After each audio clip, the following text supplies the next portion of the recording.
The starship Valiant moved through space toward a strange planet called Ethermore and Commander Lisa.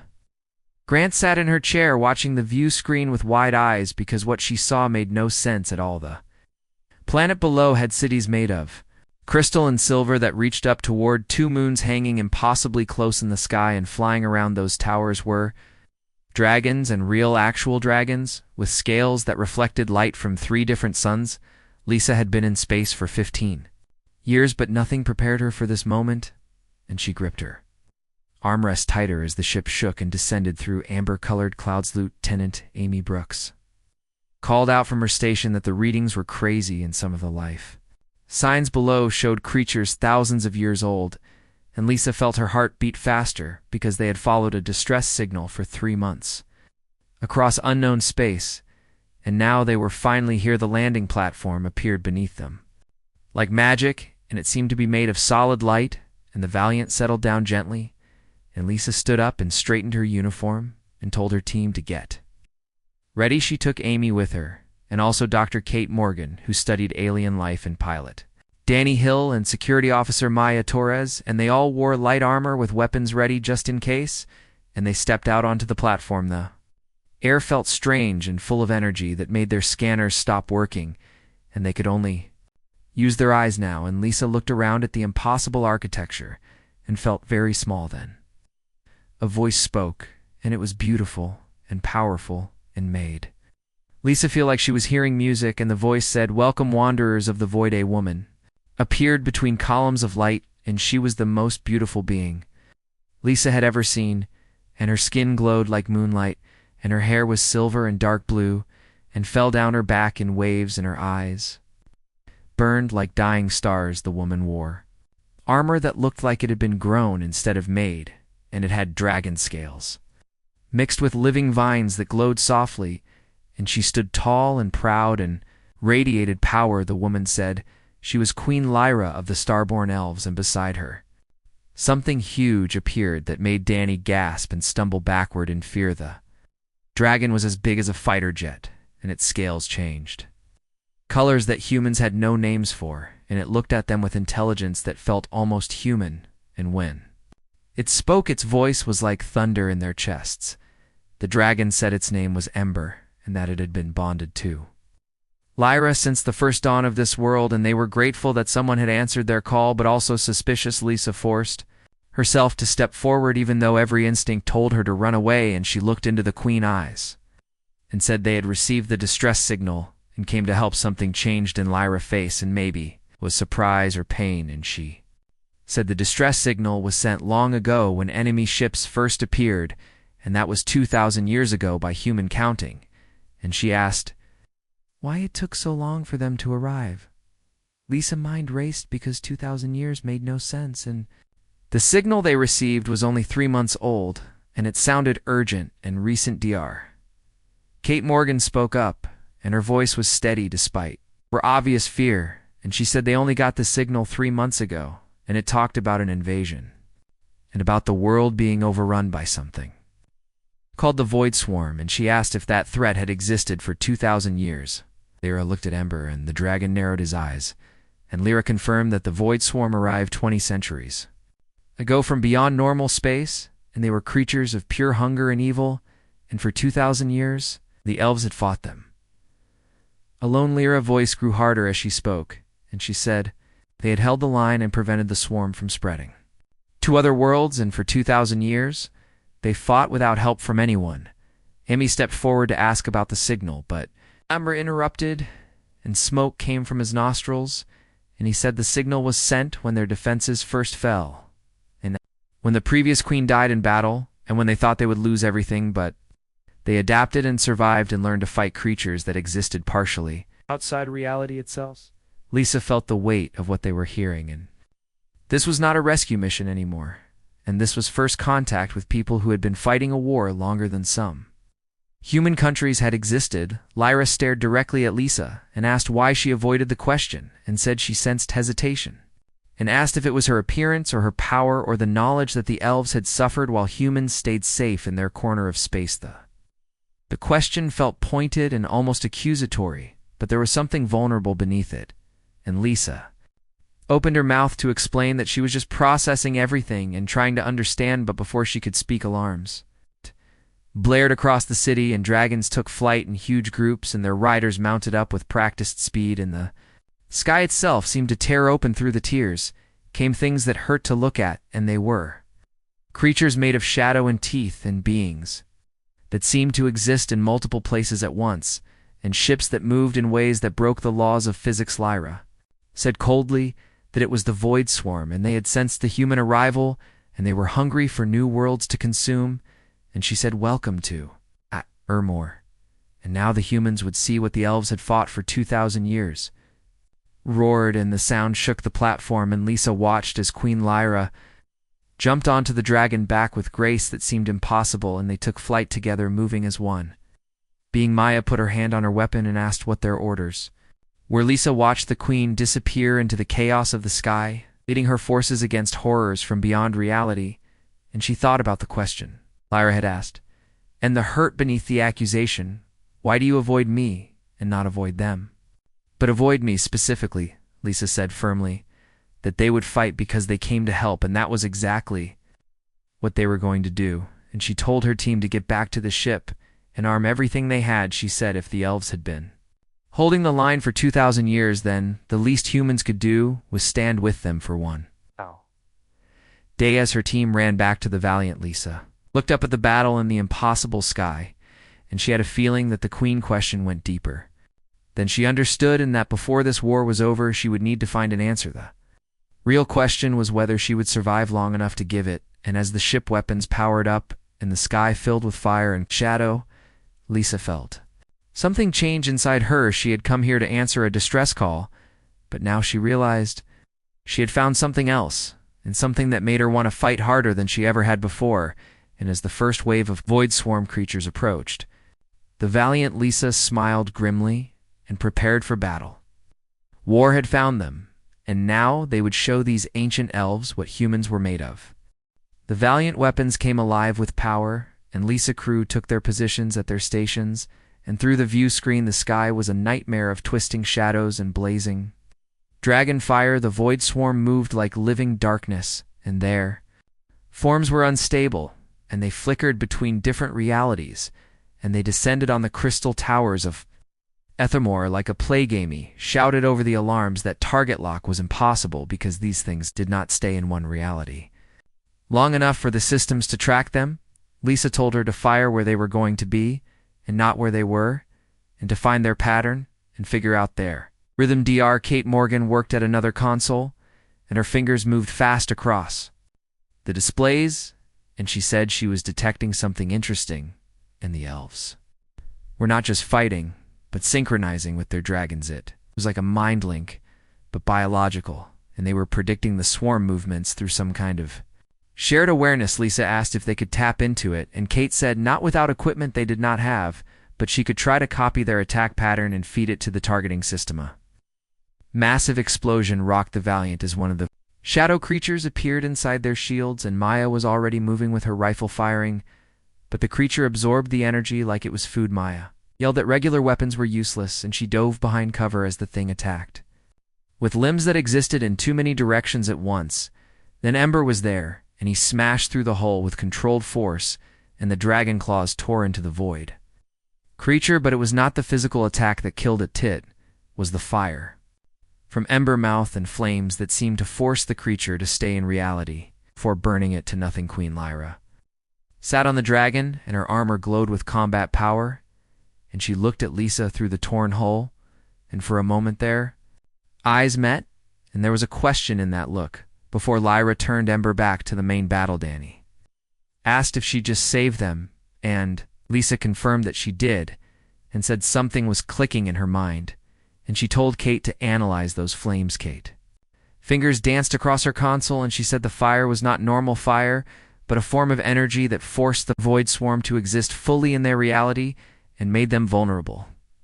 Kate said this was amazing, and if they could copy it. Then Lisa interrupted and said they could not copy it, but they could support those who could, and she told Amy to redirect all power to shields and protect the dragon riders. Dragon Riders Amy pointed out that would leave them defenseless, and Lisa said no, that made them useful because they were the shield and the dragons were the sword. The battle went on for hours, and the Valiant became a moving fortress in its shields, created safe areas where wounded dragons could recover and where elven warriors could regroup. Lisa coordinated their movements with hand signals and basic displays because they could not talk directly, but she was learning to read the flow of Battleland.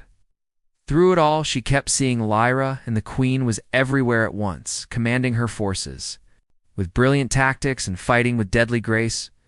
But always, she seemed to be looking toward the Valiant and toward Lisa. When the last of the Void Swarm pulled back through their rifts, the sky slowly cleared, and the damage was bad, with 3 towers fallen and dozens of dragons wounded, and the Valiant was down to 40% power. Lyra landed Ember on what was left of the Valiant landing platform, and she got off the dragon with visible exhaustion, and her armor was cracked and bleeding light from wounds, but she walked toward Lisa with purpose. Lyra said they fought well, and most species ran when they first saw the swarm, and some tried to fight and were killed within minutes, but the humans adapted and understood what was needed. Lisa nodded and wiped soot from her face and started to say they needed to talk, but Lyra interrupted and asked why she avoided her. Lyra said she saw how Lisa looked at her when they first met, and not with the fear the other humans showed, and not with awe or political calculation. But Lisa looked at her and then looked away, as if seeing her caused pain. Lisa was surprised by how direct this was and started to speak, but Lyra said to call her by her name. When they spoke of this and not use titles, Lyra said she had been a queen for 15 centuries and had talked with beings of pure energy and traded knowledge with machine gods, but she had never met someone who made her feel uncertain of herself. Lisa crew had moved away to give them privacy, and even Ember had withdrawn, though the dragons still watched from a distance. Lisa said carefully that she did not look away because of Lyra, but because she was trying to process what she was feeling, and she said Lyra was overwhelming. Lyra's eyes widened, and she asked what that meant. Lisa admitted that Lyra was overwhelming in every way, and she was beautiful in a way that made poets seem weak, and she was powerful enough to make strong warriors feel like children, and she had been fighting to protect worlds that did not even know she existed. Lisa asked how she was supposed to look at that and not feel insufficient for. A long moment Lyra just stared at her, and then the Queen laughed, and it was a sound like bells and thunder mixed together. Lyra asked how Lisa could feel insufficient when she had commanded her ship to become a shield for warriors not her own, and who learned to fight an unknown enemy in hours, and who stood firm while reality was torn apart.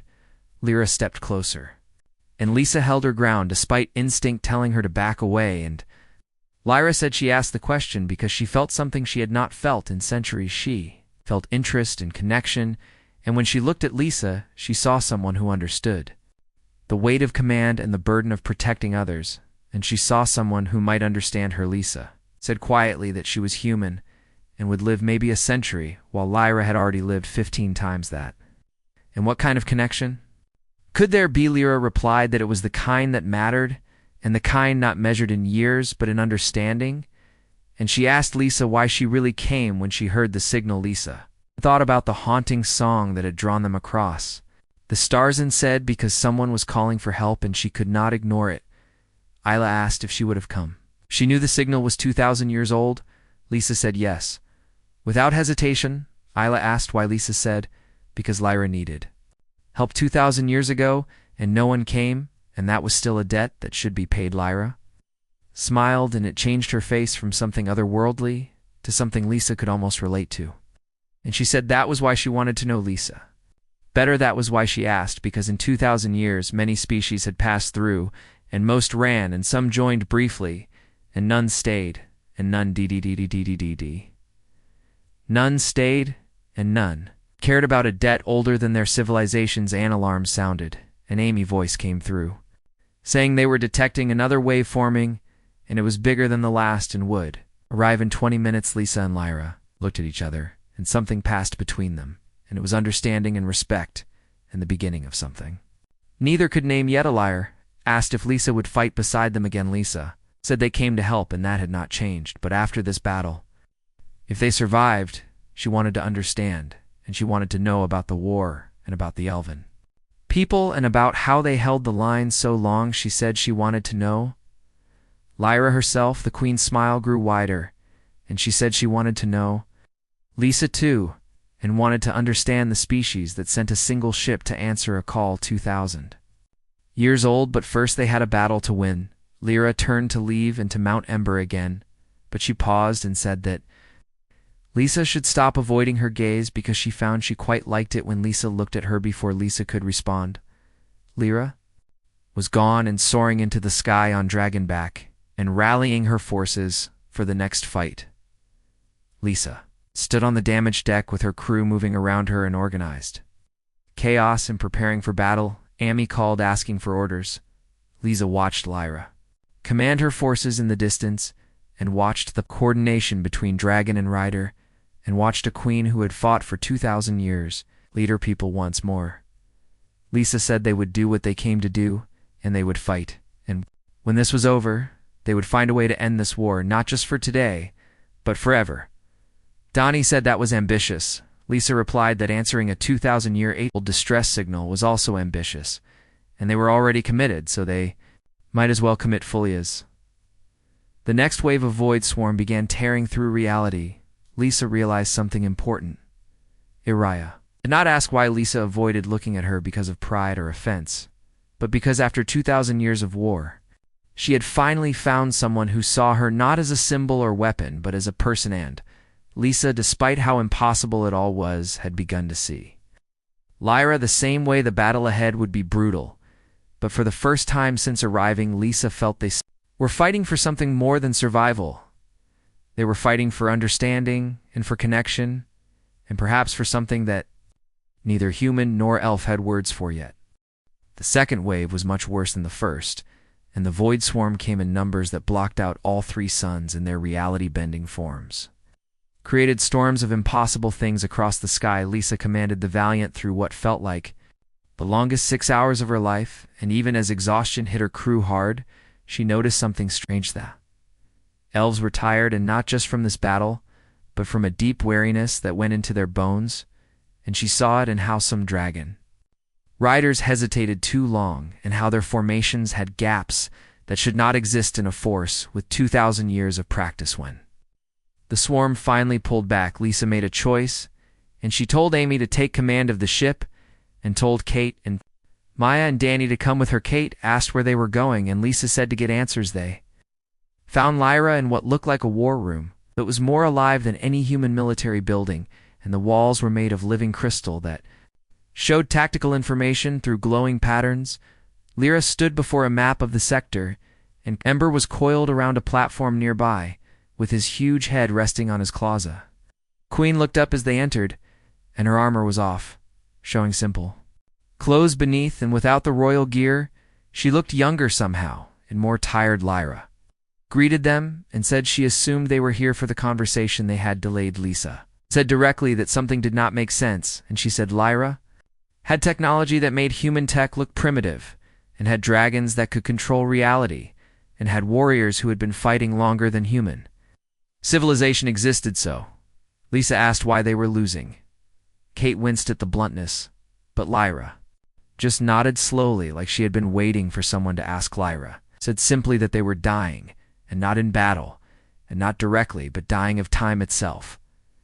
Miss Fenber lifted his head, and his ancient eyes looked at the humans, and he said the Starborn elves were created, not born or evolved, but made by beings called the First Architects. They were made to be guardians and eternal watchers of the barriers between dimensions, but even crafted immortality had limits. Slara walked to a window looking out over her damaged city, and she said they did not age like humans and could live for tens of thousands of years, but they could not have children. Isleon, elven child, was born maybe once every 5 centuries, and the process was hard and dangerous. And when the Void Swarm first arrived, they numbered in the millions, and now her voice broke, and now they were less than 10,000. Kate breathed out in understanding and said it was 2,000 years of slow losses, and they were not just fighting a war, but fighting their own extinction. Lyra confirmed this was true, and said the dragons were similar, and Ember was one of the oldest and most of the bonded. Dragons were young by their standards and barely a few centuries old, the ancient dragons. With real power to hurt the swarm had fallen long ago, and they were training new bonds as fast as they could, but it took decades for a dragon to grow strong enough to fight. And they did not have decades anymore, Maya spoke up, asking why they did. Not ask for help, and if they sent a signal 2,000 years ago, why not send another? And keep calling. Lyra turned back to them, and Lisa saw something in her eyes she'd never expected to see in an immortal queen, and it was shame, Member said quietly. That they did keep calling, and for the first 5 centuries, they sent signals constantly, and 6 species answered. 3 ran away immediately, and 2 stayed to fight, and were destroyed within a year, and the last species, called the Kethryn, stayed. For a century, they learned to fight the swarm and became good at it, but then they saw what it cost them with their own numbers falling and their civilization threatened, and they made the logical choice, and left. Lyra continued, saying that they stopped calling because the swarm influence went beyond physical danger, and they corrupted and infected and spread like sickness through the minds of those who fought them too long. They realized they were not just asking species to help, but asking them to sacrifice themselves and asking them to join their extinction. Elisa felt something cold in her stomach and asked about the signal they received. Lyra admitted it was automatic, and a beacon that turned on whenever a new species got faster than light travel within range, and it was meant to warn and give them a chance to run before they met the swarm. Lyra said she never thought anyone would actually come to help, and not anymore. Danny stepped forward, saying that was crazy, because the elves had been protecting the entire sector, and if they fell, then what? Ember stated flatly that if they fell, the swarm would spread and consume world after world, including Earth, and they estimated the swarm would reach human space within 2 centuries of the elven defeat, but that was 2 centuries for humans to prepare and develop defenses and evacuate, and the logical choice was to let the elves fall while humanity prepared. Maya said angrily, that was the most heartless logic she ever heard. Lyra replied without heat that it was survival, and she did not blame the species that left, and she understood them because this was not their war, and the elves were made for this purpose, but other species were not less looked at. The tactical display, and at the numbers that told the story, Lyra was too proud to say directly, and the elves were losing ground slowly and inevitably being pushed back another century, maybe 2, and they would fall completely. Lisa asked suddenly. Why? Lyra really asked her why she avoided her, and it was not just about personal connection, was it? Lyra met her eyes, and Lisa saw the weight of 15 centuries in that gaze, and Lyra said she wanted to know if there was something in Lisa and in her species that was different, if there was a reason to hope that this time would be different, and that this time someone would stay. Lisa asked what happened when she looked away. Lyra admitted softly that she thought she had her answer, and she thought she saw that same calculation in Lisa's eyes that she had seen in so many others before the moment they realized what staying would cost. Lisa stepped forward until she was close enough to see the faint lines of exhaustion around Lyra's eyes, and the almost invisible scars on her hands from holding weapons for centuries. Lisa said Lyra was wrong. Lyra asked if she was. Lisa said she looked away because she was terrified, and not of Lyra and not of the swarm, but terrified that she had found something worth fighting for and would not be strong enough to see it through. She was terrified that she would look at Lyra and want to stay and want to help and want to matter to her, and she knew that the moment she admitted that to herself, she could not leave, no matter how logical it would be. Our breath caught audibly, and she started to say Lisa's name, but Lisa shifted to tactical mode and asked how many troops Lyra could gather, and how many dragons and how much territory could they defend. Lyra seemed confused by the sudden change and asked what Lisa meant. Lisa said to answer the question, and if Lyra had support, real support, how long could they hold him? Her eyes brightened with something that might be hope, and he said with their current strength and outside support, they could hold indefinitely. Swarm was not infinite, and they raided from beyond dimensional barriers, but those raids were limited by how much reality they could break through at once, and with enough defenders. They could turn this from a war of slow loss into a stalemate. Kate jumped in, asking what if they found a way to close those barriers, and she said Lyra mentioned being created by the first architects to guard dimensional barriers. So did they know how to seal them.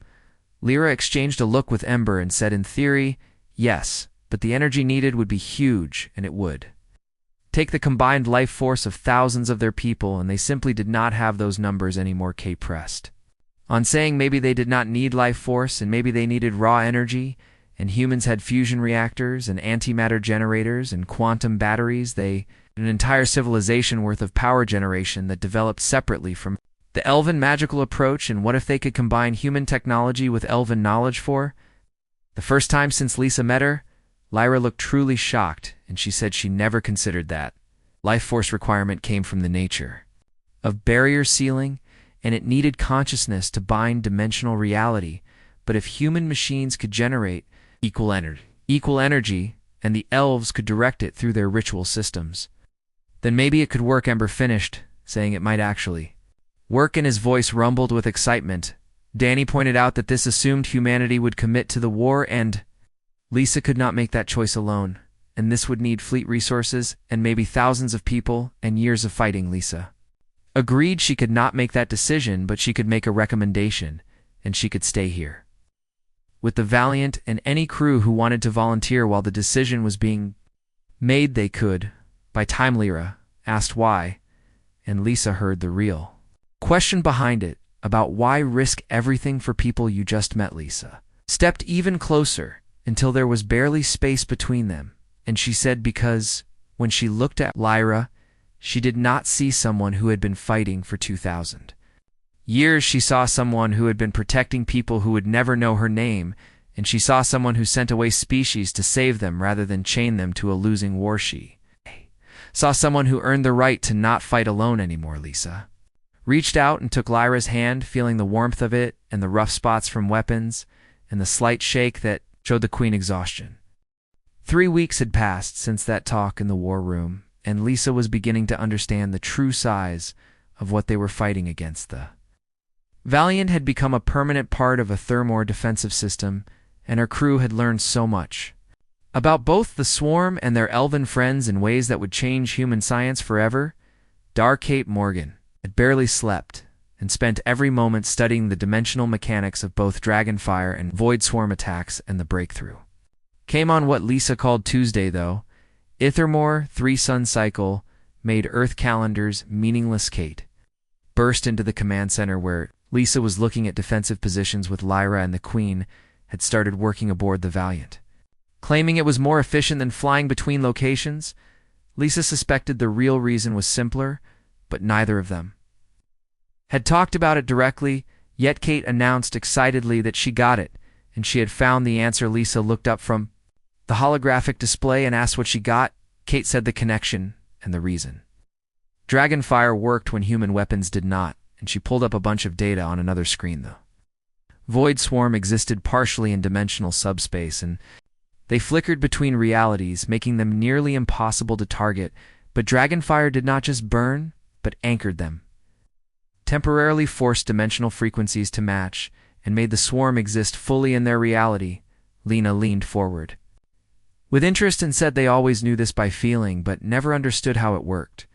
Kate explained excitedly that it was because the elves were looking at it through a magical view, but it was not magic at all. It was quantum dimensional control at a biological level, and the dragons were living quantum computers, and their brains could calculate dimensional frequencies in real time. When they breathed fire, they were basically solving an equation that forced dimensional alignment. Lisa asked if they could copy it and saw where this was going. Kate said with a grin that they could do better and they could make it stronger, and she had been working with Ember and 3 younger dragons if they could create a field using human quantum processors to mirror the dragon biological calculations. They could extend the anchoring effect across a much wider area. Instead of individual dragons anchoring individual enemies, they could anchor entire swarm formations at once. Lyra stood up fast and her eyes went wide, and she said that would change everything, because if they could force the swarm to stay in their reality, then regular weapons would work, and their numbers would actually matter. Kate continued, saying there was more, and she remembered those dimensional barriers Lyra mentioned and the ones the first architects created, and she thought she found them. They were not physical walls, but quantum frequency barriers, and the swarm was not breaking through them but finding natural weak points like cracks in armor. If they could map those weak points, then they could reinforce them. Lyra finished the thought, saying, by the architects, this was amazing, and Kate had done in 3 weeks what elven scholars could not do in 2000. Yerskate blushed slightly and said she had an advantage with fresh perspective and different technology, plus Ember was very patient with her questions. If hearing his name, the great dragon voice rumbled through the ship communication system, saying that Lisa and Lyra needed to see something immediately. They rushed to the observation deck, where Ember had positioned himself, and his huge form somehow fit into the space through dimensional tricks that Lisa was starting to understand were normal for the ancient dragon. He was staring at a holographic display showing the sector dimensional topology. Lisa asked what they were looking at. Ember explained it was the swarm attack pattern over the past 2 weeks, and they had been testing defenses more often and trying different entry points, and he thought they were searching for weaknesses, but when he looked at the pattern, he saw something else. He changed the display to show the attack vectors in order, and Lisa felt her blood run cold because the attacks were not random at all. They formed a spiral pattern, and each one was slightly closer to a specific point in space. Lyra said quietly that they were searching for something. Ember corrected, grimly saying not searching but preparing, and this was a ritual pattern, and he had seen it before at the beginning of the war. They were preparing to open a permanent portal. Lisa asked how bad that was. Lyra explained that the initial invasion used temporary rifts that could only stay open for hours at most, and that limited the number of swarm entities that could cross over. A permanent portal would allow unlimited access, and the swarm could flood through in numbers they had never seen before. Lisa demanded to know when Ember calculations appeared on the screen showing approximately 4 days, and when all 3 suns aligned, the dimensional barriers would be at their weakest. And that was when the swarm would complete the ritual. Lisa looked at Kate and asked if her resonance field could stop this. Kate admitted not yet, and they needed at least 2 weeks to build the equipment and run tests, and even then she was not sure it would be enough to close a permanent portal. They would need something bigger, Lyra said suddenly, that they could use the barrier seal, and if they could not stop the portal from opening, they could seal it shut immediately after trap whatever came through on their side and cut off reinforcements. Lisa reminded her that would require thousands of elven life force. Kate jumped in, saying or equivalent energy, and if they redirected the valiant entire reactor output through a properly set up ritual system, it might be enough. It would burn out every system they had, but it might work. Lisa felt the weight of the choice and sacrifice the valiant and potentially strand her crew on. Ethamore forever for a chance to win a war that was not technically humanity.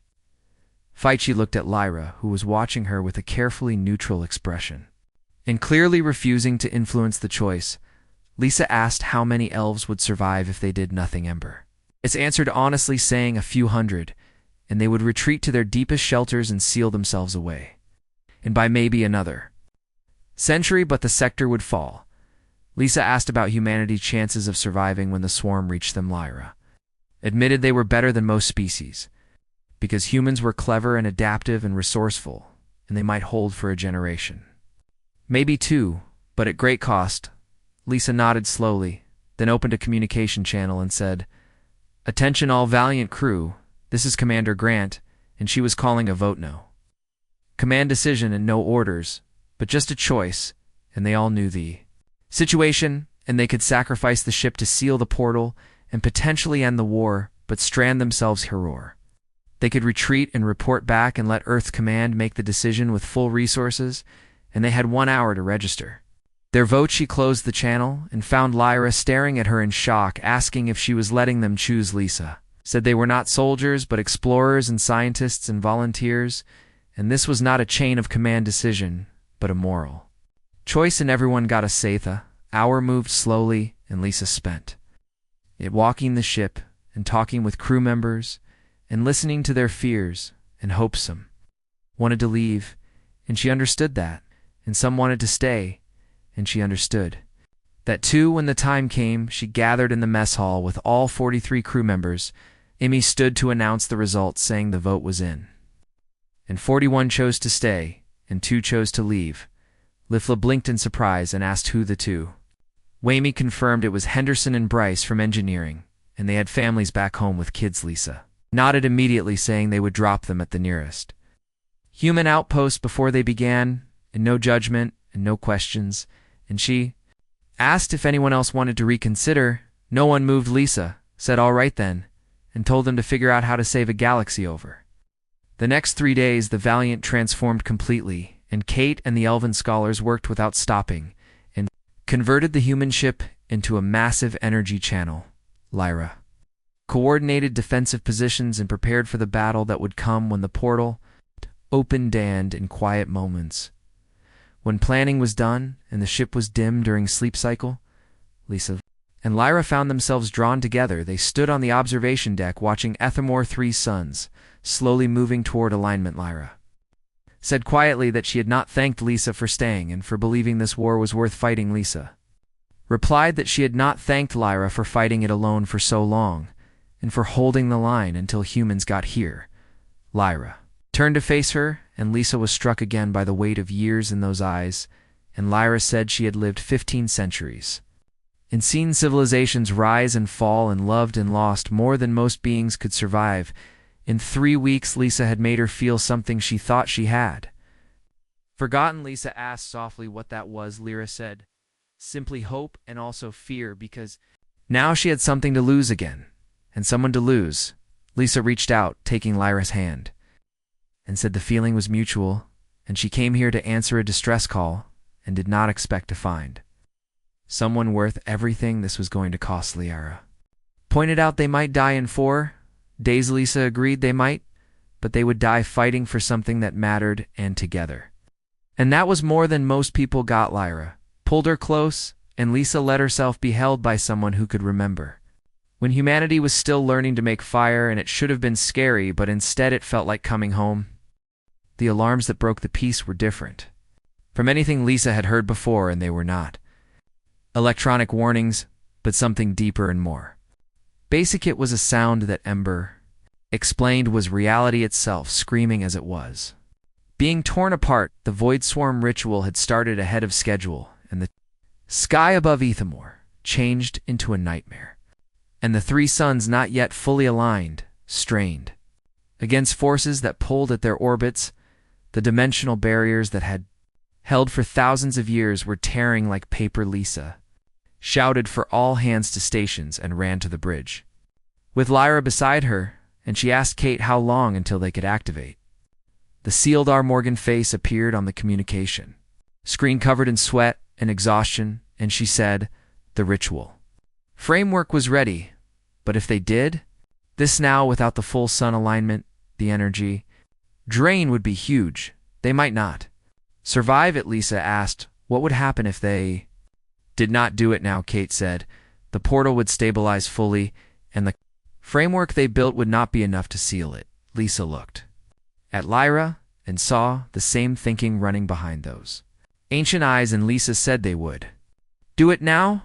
She asked Ember if his people could buy them the time they needed. The great dragon roar shook the ship, and he said every dragon on Ithamore would answer this call, and he said it had been an honor to fly with both Lisa and Lyra through the view screen. Lisa watched as hundreds of dragons took flight, and every adult and every young one old enough to breathe fire, and every elder who thought their fighting days were done. They formed a living shield between the growing portal and the Valiant, and their scales reflected the twisted light of breaking reality. The portal itself was a wound in space, and a tear that bled darkness and screamed with voices from beyond, and through it the Void Swarm was already coming. Not the small groups they had fought before, but the true invasion force, and creatures that hurt to look at, and beings that existed in too many dimensions at once, and ships made of solid death. Kate announced they were engaging the resonance field, and the Valiant hummed with power as its reactor output was sent through the ritual framework. The elves had spent 3 days installing blue-white energy began to pulse through crystal pipes that had been grown throughout the ship and turned the entire vessel into a living spell.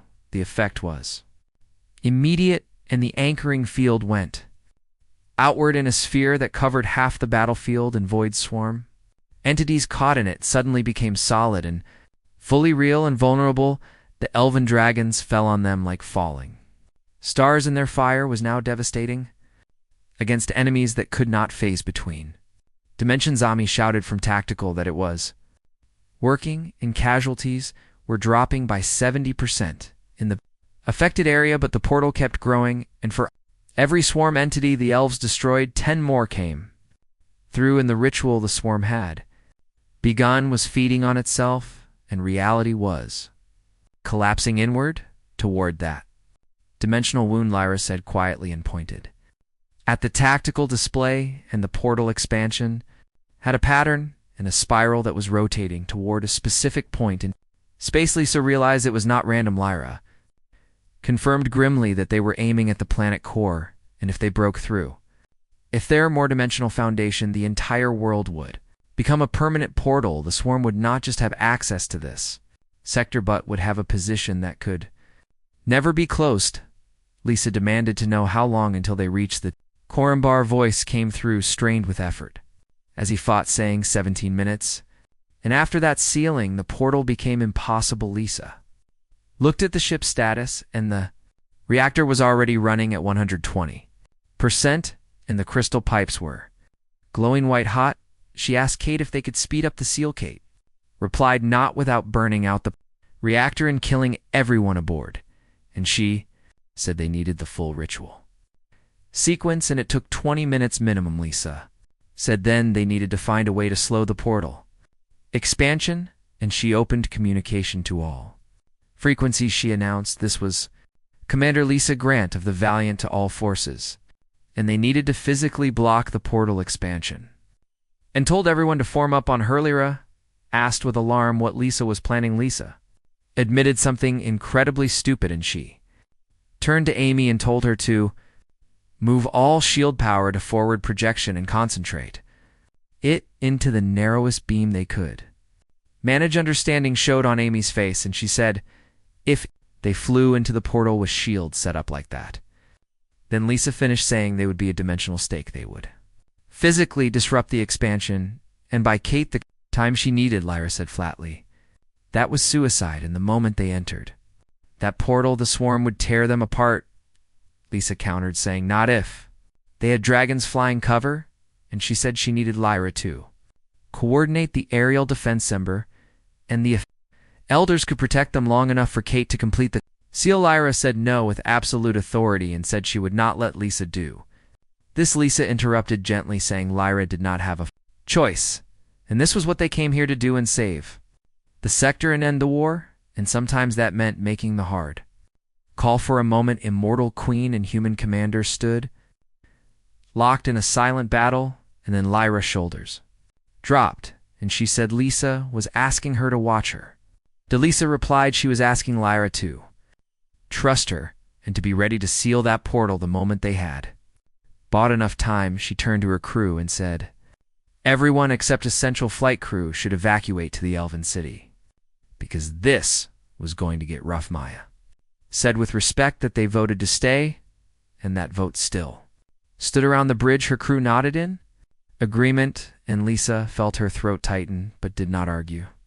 Because they had made their choice, Lisa said all right then, and told them to go poke a hole in reality. The Valiant turned toward the portal with its shields changed into a brilliant spear of blue energy, and behind them Ember rallied every dragon within range. The Ancient Ones and scarred veterans of 2,000 years took formation around the human ship, and their fire would be the shield, and the Valiant would be the blade. As they got closer to the portal, Lisa felt reality itself begin to strain, and the ship shook, and alarm screamed as they entered the dimensional distortion field. Through the view screen, she could see things that her mind could not understand, in spaces that were both inside and outside, in moments that existed before and after themselves, in colors that had no names. Ami reported through gritted teeth that shields were holding, but they were taking dimensional fracture damage, and whole integrity was dropping. Lisa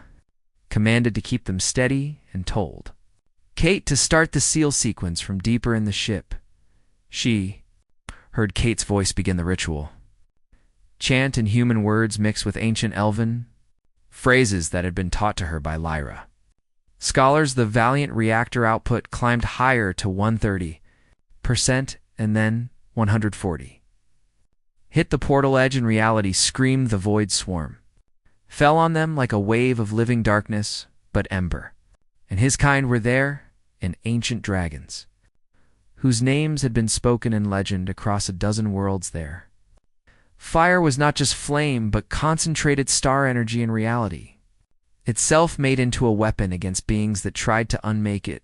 Elisa watched in awe as Ember did moves that should not be possible in his body folded through dimensions as he protected the valiant from attacks coming from impossible angles around him. The other dragons fought with the fury of beings who had spent 2,000 years holding the line and refused to fall. Nami announced that portal expansion, it was slowing and they were doing it, but the cost was horrible. And Lisa watched as dragon after dragon fell and their bodies were torn apart by concentrated swarm attacks. The Elven riders did not scream, but sang war songs that had been passed down for thousands of years and stayed defiant to the last gate. Reported 8 minutes until seal completion, but the reactor could not maintain this output much longer. Lisa looked at the readings, and they had maybe 9 minutes before a total failure, and she said they just needed to hold a little longer then. Lyra was there, and not through communication, but physically. And having flown to the ship on another dragon, she burst onto the bridge, and her armor glowed with combat damage. And her eyes were wild, and she said Lisa was going to die here with all her crew, and she could not and would not accept that. Lisa interrupted, gently saying, Lyra, this was the only. Lyra said no, fiercely, and there was another option, and the seal did not need the reactor, and it needed consciousness and awareness. That was what she tried to say before, and the first architects designed it to run on life force because machines did not have the dimensional awareness to direct the energy properly. Asked if she was saying what it sounded like, Lyra said she could complete the seal herself, and she had 15 centuries of dimensional awareness, and trained by the first architects themselves, she could direct the reactor output through her own consciousness and use herself as the focusing lens. Lisa felt ice in her blood and said that would kill Lyra. Admitted perhaps, or perhaps it would transform her and the first architects, bound their consciousness into the barriers themselves, and she might simply become part of the dimensional framework and be eternal and aware, Lisa said. Desperately, that was not living, Lyra agreed. It was not, but it was not dying either, and it saved everyone, including her people and Lisa. People in every world the swarm would have consumed.